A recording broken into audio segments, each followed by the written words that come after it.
তৈরি হচ্ছে ক্যাবল। এই ক্যাবলের কারখানাতে আমরা এসে উপস্থিত হয়েছি, কিন্তু এই ক্যাবল মরণঘাতী ক্যাবল, যার নেই কোনো বিএসটিআই অনুমোদন, পরিবেশের ছাড়পত্র, কোনো কাগজ না থাকা সত্ত্বেও এখানে অনেক দিন ধরে তৈরি করছে ক্যাবল। এবং এই ক্যাবল তৈরির যে কারখানা, সেই কারখানার যে মালিক, সে ক্লাস 9 পর্যন্ত পড়াশোনা করেছে, এসএসসি পরীক্ষাও দেয়নি, এবং তার পাশাপাশি একটি ক্যাবল তৈরির কারখানাতে সে 2 বছর মাত্র চাকরি করেছে। এবং সে চাকরি করার যে অভিজ্ঞতা, সেই অভিজ্ঞতাকে কাজে লাগিয়ে নিজেই উদ্যোক্তা হয়ে শুরু করেছে ক্যাবল তৈরির কারখানা। যদি একটু সামনে নিয়ে যে আপনাদেরকে দেখাই, যে এখানে দেখতে পারবেন বস্তায় বস্তায় কিন্তু পড়ে আছে ক্যাবল, যেগুলো এখানে তৈরি করেছে। কোনোটারই বিএসটিআই অনুমোদন নেই।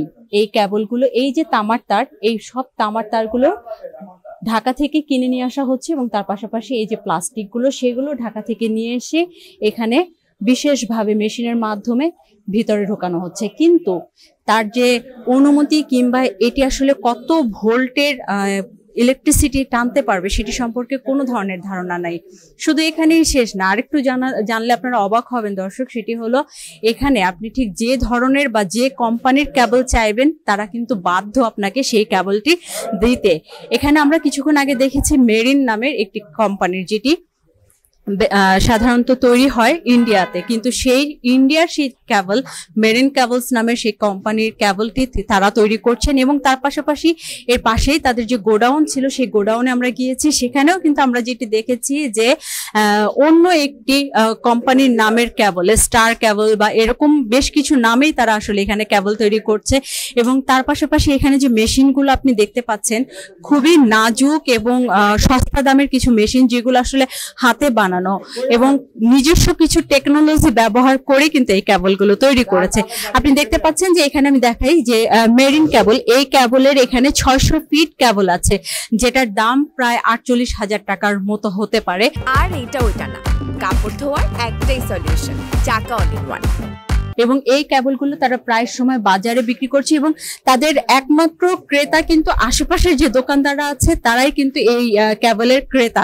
এবং প্রায় মাসে 6 থেকে 7 লক্ষ টাকার মতো তারা কেবল বিক্রি করে। তবে লাভের ব্যাপারে যে লাভ কত থাকছে, এটি যখন জিজ্ঞেস করা হচ্ছে, তখন কিন্তু লাভের কোঠা একেবারে শূন্য বলছেন উদ্যোক্তা ইউসুফ। তো এখন পর্যন্ত আমরা কিন্তু তার যে লাভ সম্পর্কে কত কি, সেটি সম্পর্কে জানতে পারিনি। তবে আমরা এর পাশাপাশি আমরা এখানকার যিনি উদ্যোক্তা যে আছেন, সেই উদ্যোক্তার সাথেও আমরা কথা বলবো।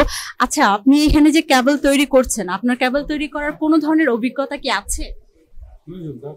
আমার অপারেটর আছে। অপারেটর আছে। অপারেটর তারা কি পাস? তারা লেখাপড়া করেছে অপারেটর? ওই ধরনের লেখাপড়া, তারা কাজে অভ্যস্ত। পড়াশোনা করেছেন? আমি 8-9 পর্যন্ত করছি। 8-9 পর্যন্ত। আপনার কোনো কাগজ আছে? এই কেবল ফ্যাক্টরি যে আপনি খুলেছেন, কোনো কাগজ আছে? না স্যার, আমার ট্রেড লাইসেন্স আছে, আমি কাগজ করব, আমাকে একটু সুযোগ দিলে আমি করব।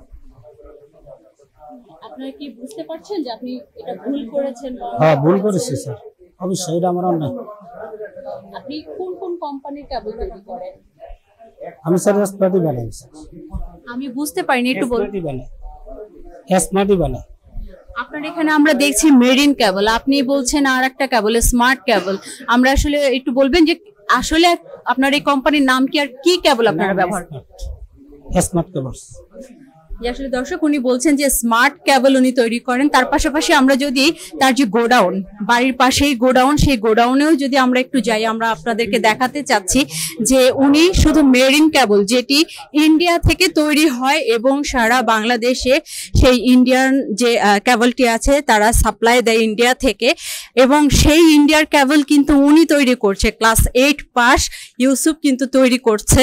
এবং আমরা দুঃখিত, এখানে আসলে তালা দিয়ে রেখে দেওয়া হয়েছে। তো এখানে আসলে স্মার্ট কেবল আরো বেশ কিছু কেবল এখানে রাখা ছিল, যেটি আসলে র্যাবন এতক্ষণে হয়তো বা জব্দ করেছে। এবং আমরা যেটা জানতে পারছিলাম যে এখানে যিনি ম্যাজিস্ট্রেট আছেন, তিনি 1 লক্ষ টাকা তাকে জরিমানা করেছেন, এবং কারখানার সিলগালা এখনই করা হবে কি হবে না সে ব্যাপারে কথা চলছে।